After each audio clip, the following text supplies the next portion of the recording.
चौधरी मलुकराम अरोड़ा एक अच्छे किसान थे, बड़े खेतीहर थे, वो अरोड़ा जाति में थे और गांव के नंबरदार थे।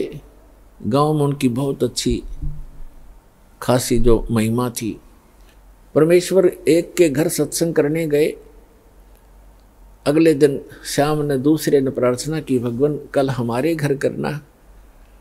सत्संग भी करते थे, वहाँ उनका भोजन पाते थे। परमात्मा ने पहले दिन एक के घर सत्संग किया, वहाँ भोजन प्राप्त किया। अगले दिन दूसरे के, दूसरे तीसरे दिन तीसरे के। तो भक्त जब गुरुजी जाते हैं तो अच्छा भोजन बनाते हैं, अच्छा हलवा देसी घी का लगावें, वो डालें, उसके अंदर पानी महक जा पड़ोसियों तक। कुछ एक पड़ोसियों ने जाकर के उस नंबरदार मुलकराम चौधरी अरोड़ा जी से कहा, जी गांव में एक ठग आया हुआ है और गरीब व्यक्तियों को लूट रहा है, रोज अच्छे माल खाता है, बढ़िया हलवा बनाते हैं, खीर बनाते हैं और चलते समय पूजा लेकर जाता है और ये करेगा बिगाड़। वहाँ रात को सत्संग करते हैं, बहन बेटियां भी जाती हैं और कोई गड़बड़ होगी गांव में, अब देख लो, संभल जाओ, उसको निकाल दो यहाँ से। मुलुकराम जी के मन में ये आया कि भाई साधु संतों के साथ खसना नहीं चाहिए, प्यार से ही देखूंगा मैं वास्तविकता क्या है, फिर मैं कोई बात करूंगा। तो मुलुकदास जी ने फिर सावधानी बरती, जिधर सत्संग थे उस साइड से गलियों से निकलकर खेतों में जाने लगा। तो क्या देखा कि तीसरे दिन किसी के घर में छौंक लगा और फिर हलवे का बनाने का समय हो गया। वो निकल कर जा रहा था, उसने आई महक कि भाई हलवा तो बना रखा है। अगले दिन वो तीसरे के घर में, चौथे के घर में। तो मुलुकदास ने सोचा भाई अब बात तो सचमुच है, तो रोज हलवे खावे है, देखते न्यू कौन है कैसा है। मुलुकदास ने कहा कि ए भक्त, आप ये क्या कर रहे हो? आज तीसरा दिन हो गया मुझे देखते, अच्छे हलवे खाते हो, खीर खाते हो, आप अपना काम करके क्यों नहीं खाते हो? अपनी मेहनत करा करो, मजदूरी करनी चाहिए। अब जैसा भी वो नेक आत्मा था, अपने हिसाब से उसने खूब औपचारिकता से, बात तो कई सारी उल्टी पर कही औपचारिकता से। तब परमात्मा ने कहा, देखो भक्त, देखो चौधरी साहब, मुझे तो भगवान बगैर किए ही दे रहा है, खूब खीर खाता हूँ, हलवे खाता हूँ, परमात्मा के गुण गाता हूँ। यदि सभी लोग, सभी संसार भगवान की भक्ति करे जैसे मैं कर रहा हूँ, तो सभी को हलवे रोज ही मिल जाए। आप भी प्राप्त कर सकते हो खीर और हलवे।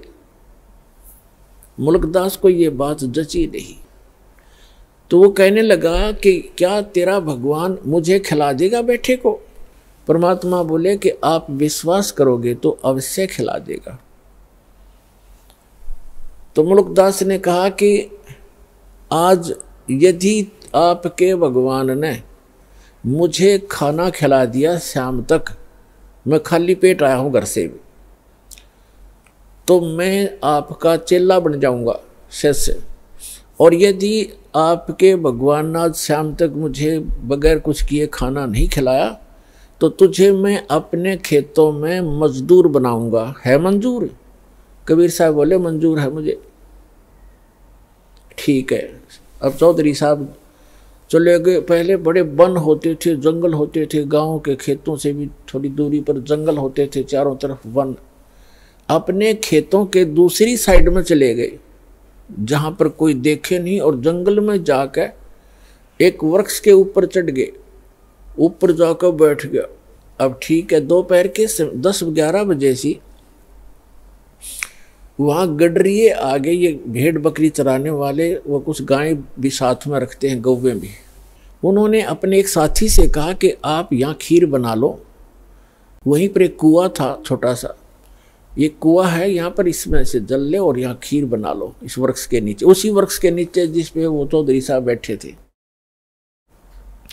और हम जा रहे हैं, पशुओं को चरा लेंगे, फिर हम आ जाएंगे 1-2 घंटे में, 12 बजे से। वो कहने लगा ठीक है। उसने खीर चढ़ा दी और खीर बनने को हुई, बनी तैयार हुई, तो उसी समय उसने क्या देखा कि बहुत दूरी पर कुछ घोड़ों के ऊपर व्यक्ति डाकू आ रहे हैं। वो व्यक्ति तो भाग गया, खीर बनती छोड़ गए अपने साथियों के पास, वो दूर चले गए और आगे को। अब वो आकर देखा, उन्होंने कुआं था वहीं पर, डाकुओं ने पानी पीना चाहा कि रुको पानी पिएंगे, कुआं है। वो पानी पीने के लिए नीचे उतरे, घोड़े वहाँ खड़े कर दिए, तो देखा एक ने कहा जी ये तो खीर भी है, यहाँ पर कुछ बन रहा है। उखाड़ कर ढक्कन उठाकर देखा तो खीर बन रही है। तो डाकू कहने लगे भाई अपने उस्ताद से कि उस्ताद भूख लग रही है, लगा ला दो हाथ। उनमें से एक कहने लगा जी ऐसा ना हो कोई इसमें कोई डाल गया हो हमें धोखा देने के लिए, पहले इसको टेस्ट कर ले, किसी पशु पक्षी को खिला लेते हैं। उनमें से तीसरे ने कहा कि बनाने वाला यहीं छुपा होगा, कहीं भाग कहाँ गया होगा, देखो हमसे डर से छुप गया। वो इधर उधर देखने लगे, एक ने ऊपर देखा कि ये बैठा ऊपर, उससे कहा भाई नीचे आ जा तू। वो कहने लगा ना आऊं, नीचे ना उतरूं मैं। क्यों नहीं आवा नीचे? नीचे आना तेरे मारेंगे गोली। 5 सेकंड में नीचे आ लिया। नीचे आया तो कहन उसके और ढक्कन के ऊपर खीर डाल दी अच्छी खूब और कहा इसको खा। वो नौका कति नहीं खाऊं। अब मुल्कदास खावे नहीं, मना करे कि मेरी तो बात बिगड़ेगी आज। वो इसलिए नहीं खावा कि मैं झूठा पड़ूंगा और चेला बनना पड़ेगा। तो उनको पक्का यकीन हो गया डाकुओं के कि इसने जरूर कुछ ना कुछ मिला रखा है, इसलिए नहीं खाता। उसका 2 मारे दड़ाक, अच्छी मारी लात, अखा बैठ के उसने फटाफट किलो पक्की खा गया। भूख तो लगी रही थी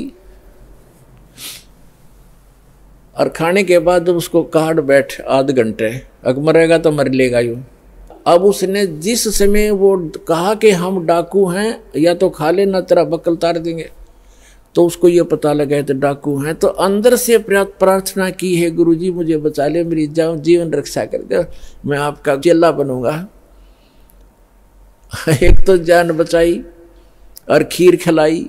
अब वो सीधा पहुंचा गुरुदेव के पास, परमेश्वर के पास।